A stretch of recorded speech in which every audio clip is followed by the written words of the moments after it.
За авилгатай тэмцэх газар сүүлийн 6 жилийн хугацаанд дотоод гадаадаас нийтдээ 3.4 их найд төгрөгийн хохирлыг нөхөн төлөөлж улсын төсөв болон холбогдох байгууллагуудад төвлөрүүлсэн байна. За тухайлбал сүүлийн 3 жилийн хугацаанд буюу 2022 онд 2.3 их найд төгрөг, 2023 онд 238.6 тэрбум төгрөг, 2024 онд 240.9 тэрбум төгрөгийн хохирлыг мөрдөн шалгах шатанд нөхөн төлөөлсөн байна.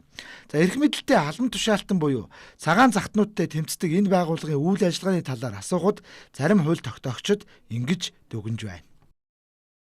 Тэгээ хүүхнийхээ хувьд би ч гэсэн шалгуулчлаасэн. Ер нь сайн шалгадаг юм байл шүү дээ.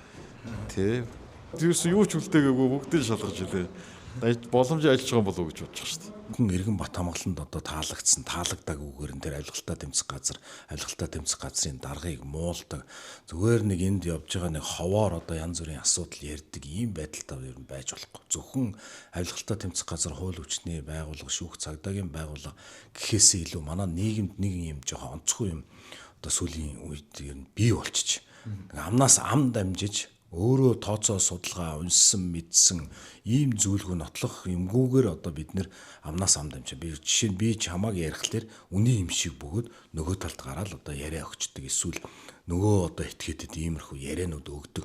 Авилгалтай тэмцэхийн ярих ёстой байхгүй ус олон нийтэд ийм шалтгаан нөхцөлийн улмаас бид бүхэн бас одоо ингээд тэмцэхэд ийм бэрхшээл байна.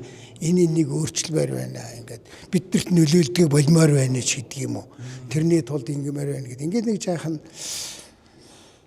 улс орноо бодоод энэ хүмүүсийн хаамжиргааг бодоод хэдхэн хүний хувааж идэж байгааг тассан зогсоох ажилтнууд хиймээр л байна.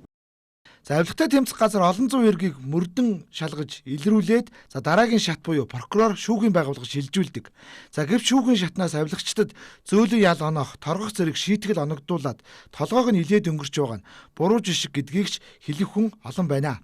За тиймээс авилагтай цаашид хатуу тэмцэе гэвэл шүүхээр оногдуулдаг ял шийтгэл маш хатуу байж авилгын гэмт хэрэг буурна гэж үзэж байна.